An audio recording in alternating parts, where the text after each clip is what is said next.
O que o Cirque du Soleil tem para te ensinar sobre inovação e criatividade? O Daniel Lamarre foi CEO do Cirque du Soleil por mais de 20 anos. Ele acabou de lançar um livro chamado Balancing Acts, onde ele conta sobre como a inovação é importante. E o Cirque du Soleil é uma empresa bem única. Eu me apaixonei por ela 2 vezes em momentos bem distintos. A primeira eu tinha 15 anos, eu fui na Disney assistir o Lanuba, foi a primeira vez que eu vi um espetáculo do circo. E até então, a minha experiência com o circo tinha sido circos do interior, apresentações na praça de algum lugar, então eu já tinha visto alguns malabaristas, uns acrobatas, mas a minha expectativa era bem baixa.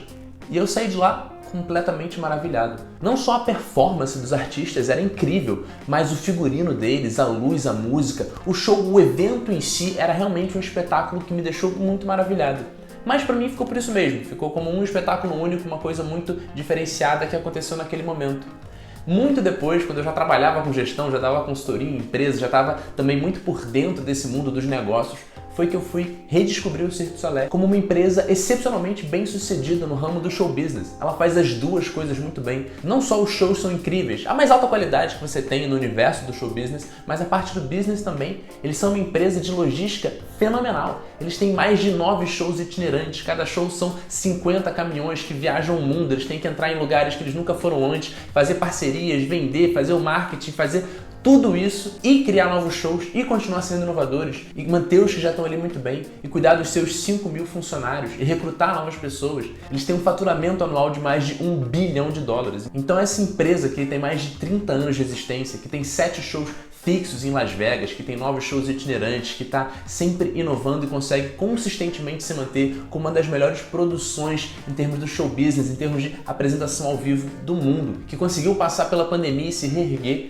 Eu acho que ela tem muito a ensinar sobre inovação. E o Daniel Lamarre, que foi CEO e autor do livro, ele conta como que, na visão dele, a inovação e a criatividade são fundamentais para qualquer negócio. Não só para negócios que são vistos como tipicamente criativos, tipo o Cirque du Soleil, ou empresas que produzem filmes, ou pessoas que trabalham diretamente com a arte. A criatividade, na verdade, ela é uma coisa muito delicada para você manter. Criar um ambiente que fomente a criatividade é difícil, é trabalhoso, mas é a única forma de você se manter à frente do seu tempo. Se você tem uma empresa que você quer que dure mais tempo, você certamente vai ter que investir na criatividade. E é essa a ideia do título do livro, esse equilíbrio que você tem que ter entre a criatividade, entre o show e o business, né? Entre a parte financeira, marketing, vendas e toda aquela burocracia que a empresa tem que ter para ser financeiramente viável e estável, e a parte do show, o espetáculo visual que deixa a plateia maravilhada, que gera essas sensações, que é a essência dessa empresa.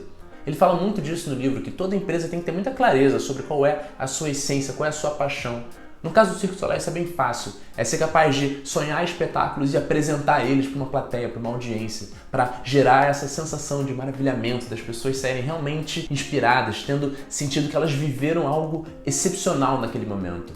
Mas manter um ambiente criativo acaba sendo muito difícil. A maioria das pessoas tem medo do erro, especialmente em ambiente de trabalho. A gente quer segurança, a gente quer certeza, a gente quer previsibilidade. É muito bacana ver no livro uma empresa sólida com tantos sucessos como o Cirque du Soleil, ainda assim passando pelo processo criativo cheio de falhas, cheio de problemas, até lançar um novo show. Ele mostra como que ao longo do processo existem muitas incertezas. Na maioria dos casos, as pessoas não sabem o que vai aparecer no final. Já tiveram vários shows que, em cima da estreia, tiveram que mudar um número ou refazer a coisa completamente porque não estava funcionando. Você ser criativo, você criar um ambiente propenso à criatividade, necessariamente é lidar com o erro, necessariamente é lidar com a falha. Ele faz um comentário que eu acho muito interessante. Quando novos investidores entraram no circo, né, pessoas de outros ambientes, como que elas reagiram com esse processo criativo? Porque o pessoal criativo, os artistas, os diretores, eles estão um pouco mais acostumados com isso, com fazer alguma coisa, errar, ficar frustrado, voltar, tentar de novo, abrir uma outra porta, experimentar uma coisa diferente. Já o pessoal de negócios mais clássicos, mais padrão, por assim dizer, os investidores, eles não estavam acostumados com isso. Eles queriam ter certeza. Olha, em quanto tempo eu tenho esse show pronto para poder vender? Vai ser bom, não vai ser? Qual vai ser o valor do ticket? Para quantas pessoas eu posso vender? E muitas vezes o pessoal não sabia. Fala, a gente está no processo criativo, vamos ver. E óbvio que a criatividade não é essa liberdade absoluta, muito pelo contrário. Ele fala que é muito importante você ter algumas limitações. Que quando você simplesmente fala para as pessoas, né, sejam criativas e venham me mostrem coisas, isso raramente leva a alguma produção ou leva a alguma ideia que seja útil. O que eles precisam é de um direcionamento. Olha, a gente quer fazer um show que tem esses parâmetros. O que me impressiona muito no Cirque du Soleil é ser uma empresa que realmente consegue manter um padrão de qualidade muito alto. E isso não foi fácil, eles foram conquistando isso ao longo do tempo. o processo de recrutamento deles é realmente um absurdo. Eles contratam gente do mundo inteiro, eles buscam medalhistas olímpicos, eles buscam pessoas que já têm performances realmente muito elaboradas, eles trazem, veem como isso se encaixa. Eles têm um centro em Montreal no qual as pessoas vão para lá desenvolver novas habilidades. Todo mundo que entra no circo, mesmo que o cara seja um acrobata, que ele só vai fazer o número dele no trapézio, na cama elástica, no que quer que seja. Ele aprende um pouco de tudo, ele aprende um pouco de palhaçaria, a cantar, a dançar, a fazer sua própria maquiagem. Porque eles querem instaurar em cada um essa ideia de que você está no circo, você está performando com uma plateia. Mesmo que você não vá usar exatamente essa habilidade, você tem que passar por isso e entender o que está acontecendo. E eu acho muito interessante que essa ideia de casting é muito mais clara e evidente para uma peça, para um circo, né? Então, se eu tenho um número de trapézio com um acrobata jogando no ar um para o outro e tem uma pessoa faltando, você vai buscar essa pessoa com muito detalhe, com muita atenção. Ela tem que ter um set de habilidades muito específico no nível técnico e ela também tem que funcionar bem com as outras pessoas do número. Ele fala que a gente deveria usar essa mesma premissa, essa mesma ideia, esse mesmo mindset para preencher funções internas, no financeiro, na contabilidade, no marketing, nas vendas, em qualquer área da empresa. Porque ele fala que muitas empresas acabam simplesmente definindo uma função, alguns critérios ali, abrem a vaga e preenchem de qualquer jeito. Mas no longo prazo isso se mostra problemático. Se você pensar em qualquer vaga como um casting, como, ok, quem é a melhor pessoa para trabalhar aqui? Que funções, que habilidades ela tem que ter? Com quem que ela vai ter que interagir? Isso faz uma diferença muito grande. E, de novo, muitas dessas coisas vai se mostrar no longo prazo.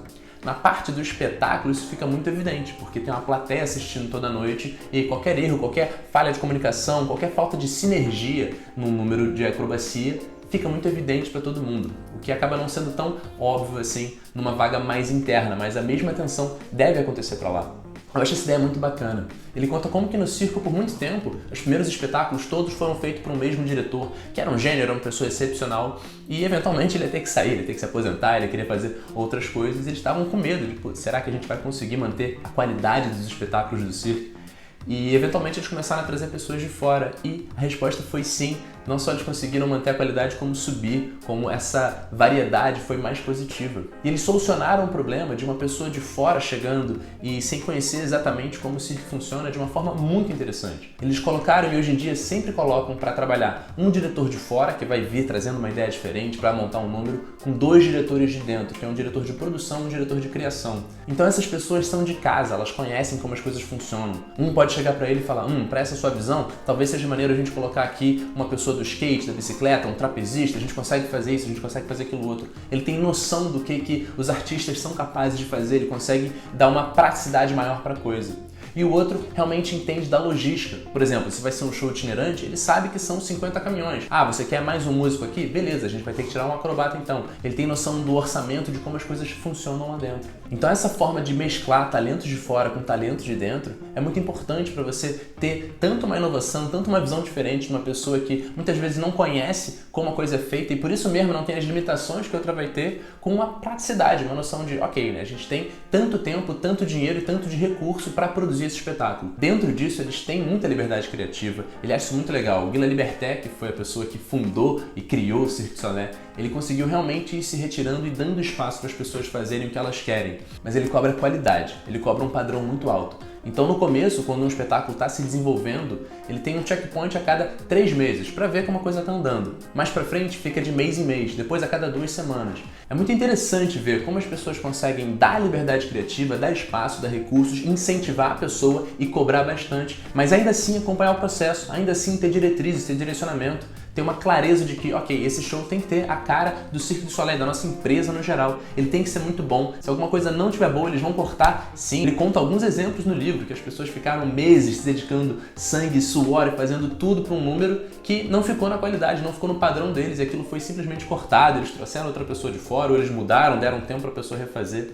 Então eu acho que esse equilíbrio é muito interessante entre dar espaço para a pessoa se expressar criativamente, para todo mundo se envolver e pensar numa coisa nova, diferente, inovadora, e por outro lado ter um padrão de qualidade muito alto e uma praticidade. A gente tem que conseguir executar isso dentro desse tempo, dentro desse orçamento, com esses recursos. O padrão de qualidade vai ser muito alto, tem que ser uma coisa impressionante, tem que ser uma coisa muito boa. Então você empurra as pessoas para fora da zona de conforto delas. Você traz às pessoas os melhores do mundo, você estimula, você cria um ambiente extremamente fértil para as pessoas criarem, mas você cobra também, você checa. Você dá liberdade, mas você vai lá, vê como é que as coisas estão andando e você pressiona ainda mais um pouco e você oferece coisas e você cobra bastante. O livro é bem focado na empresa, mas obviamente que ele fala muito dele mesmo, dos dilemas da parte pessoal da vida dele. Ele fala de um aprendizado que para ele foi muito importante, de ver que muitas vezes a função que ele estava cumprindo no emprego anterior não era completa, não era a melhor do mundo, mas que ela serviu de um trampolim para o próximo emprego. Ela acabou ensinando uma série de habilidades que vieram a ser extremamente úteis. Por exemplo, ele trabalhou numa emissora de televisão onde ele lidava com relações públicas e geriu uma série de crises, de problemas que tiveram lá. E mais pra frente, no Cirque du Soleil, essas habilidades vieram a ser extremamente úteis e válidas para ele. Então ele sugere que muitas vezes, se você talvez não está no emprego que você mais está satisfeito e você quer mudar, tudo bem, né? Bota a sua meta, vai pensando em como fazer isso. Mas aproveita para prestar atenção em que habilidades ali você pode desenvolver, o que esse emprego está te ensinando, o que você pode absorver fazendo o seu melhor, porque mais pra frente essa habilidade pode ser muito útil. Eu gosto muito numa parte do livro que ele fala da importância das relações entre as pessoas e da janela de oportunidade, de quão frágil isso é. De novo ele menciona como que a maioria das empresas quer essa segurança, quer essa certeza, né? Eu quero fazer um negócio, eu quero ter garantia, mas você tem que tentar de uma forma muitas vezes frágil. Muitas vezes a vida simplesmente não é assim e você pode perder muitas oportunidades buscando cegamente essa ilusão de segurança. Ele dá um exemplo bem bacana. Uma hora ele descobriu que o Guy Laliberté, o CEO, fazia todo ano uma festa, ele tinha um orçamento de $1 milhão para fazer uma festa. E ele achou que aquilo era um absurdo, era um gasto gigantesco, por que ele ia fazer aquilo, né? Isso não podia ser considerado um gasto da empresa. E o Guy simplesmente falou, cara, vem na festa esse ano que você vai ver. E ele foi na festa e de fato era uma festa fenomenal, com um artista circense pulando pra lá e pra cá, um buffet maravilhoso, uma música incrível. E ele percebeu que todos os contatos, todos os parceiros, todas as pessoas que estavam lá e tinham uma função de negócio, ninguém fez negócio ali, ninguém fechou nenhuma negociação, ninguém fez nenhuma reunião, nem nada disso. Mas logo depois da festa, as pessoas estavam muito mais abertas a fazer aquilo. Porque de fato o circo tem uma vantagem muito grande, que é uma coisa visualmente muito impressionante. Então você entrar nesse ambiente e ser seduzido por ele acaba amaciando muitas pessoas. Ele conta um caso bem legal. O Paul McCartney dos Beatles foi numa dessas festas, ficou tão impressionado, tão maravilhado, que no final de uma delas ele comentou, meio que de brincadeira, tipo, a gente poderia fazer alguma coisa junto com o trabalho dos Beatles. E eles queriam muito, porque os Beatles são essa banda fenomenal que tem o direito autoral muito fechado, tem uma série de empresas envolvidas e ninguém nunca conseguiu fazer algo consistente realmente com a liberação deles. Mas por causa desse momento, eles abriram uma janela de possibilidade de trabalhar com eles.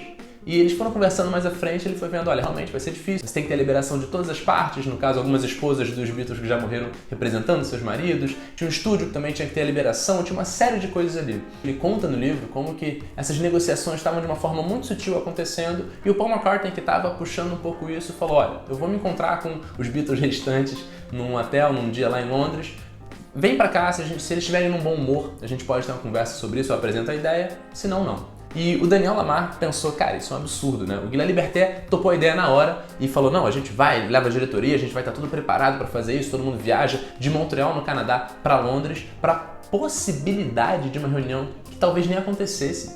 Ele achou aquilo surreal, que você ia trazer uma diretoria inteira, um monte de pessoas, gastar uma grana absurda com uma viagem internacional para uma conversa que talvez nem acontecesse.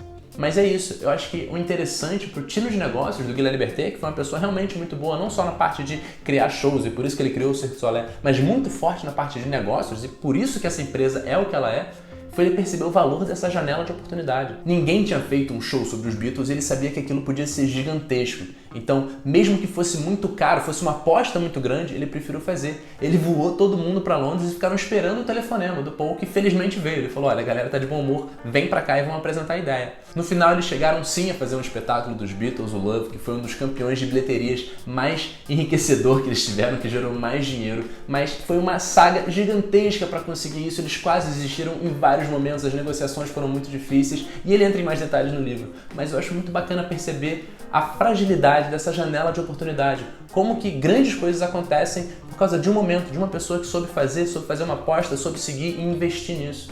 E eu acho que muitas vezes a criatividade tem muito a ver com isso, saber que você vai tentar muita coisa e várias vão dar errado, mas você tem que continuar tentando, você tem que ser autêntico. Nesse livro ele conta sobre os aprendizados que eles tiveram com os shows que não deram tão certo assim. Um exemplo foi um do Criss Angel, que na época era um ilusionista, um mágico mais famoso de Las Vegas, só que os shows do Cirque du Soleil, todos tinham essa proposta de ter o show à frente de qualquer artista. Por mais talentosos que fossem os performers, as pessoas que estão lá, ninguém era grande demais para ficar à frente do espetáculo. No caso dos Beatles, foi a primeira vez que eles fizeram algo assim, e ainda assim eles não puseram um show de tributo. Eles não estavam querendo contar a história dos Beatles, fazer uma coisa biográfica nem nada disso. O arco narrativo do show são as músicas, os personagens principais são as músicas que recebem vida durante o show e tudo mais. Então foi uma coisa bem diferente, mas eles viram esse sucesso, cresceram os olhos e quiseram fazer esse com Chris Angel, que acabou que não funcionou, porque nesse caso eles estavam trabalhando com um artista que tinha um nome muito conhecido, e isso estava no título do show, o nome dele bem grande, e acabou que a coisa não ficou nem lá nem cá. Para os fãs do Chris Angel, aquilo não ficou um show de mágica, que era o que eles esperavam, e para os fãs do Cirque du Soleil também não ficou o espetáculo acrobático que eles estavam acostumados.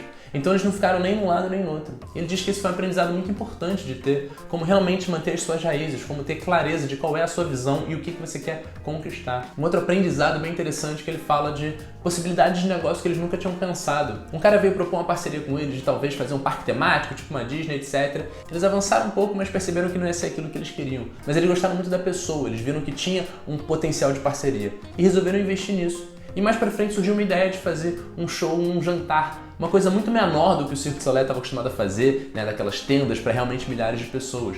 Mas isso foi muito interessante, ele diz, por vários motivos. Primeiro porque isso permitiu eles desenvolverem talentos internos. Eles estavam sempre trazendo grandes diretores de fora para dirigir esses números enormes, mas tinha muitas pessoas dentro do circo com potencial e com vontade de crescer e se desenvolver. Então esses espetáculos menores, essas novas possibilidades, abriu espaço para essas pessoas começarem a mostrar quem elas são e crescerem e se desenvolverem. Então ele fala que muita empresa, muitas vezes, que tem um nome tão grande, né, que já tem um sucesso muito bem definido, acaba não querendo coisas menores por achar que isso é pequeno demais para ela. Mas nisso eles acabam perdendo grandes oportunidades, que no caso do circo foi essa, de ter uma nova parceria, de fornecer um novo produto e criar um espaço para desenvolver talento em casa.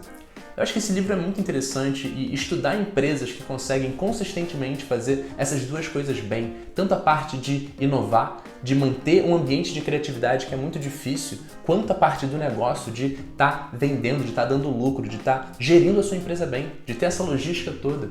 Eu acho que esse livro vale muito a pena ler, eu recomendo a leitura, acho que ele é muito bom, mas mais do que isso é pensar em inovação não como um a mais, não como um detalhezinho, uma sexta-feira casual que você vai com uma roupa colorida e faz uma brincadeira, como a essência do seu negócio. Porque realmente, se você não estiver inovando, se você não estiver dando espaço para a criatividade, o que necessariamente significa que você vai aceitar o erro, que você vai ter muita perda para ter alguns acertos, quer dizer que você não vai inovar, quer dizer que a chance de uma outra empresa vir com uma ideia mais disruptiva, vir com uma coisa mais eficiente que a sua e te quebrar ou te mudar muito com o tempo, vai ser bem grande.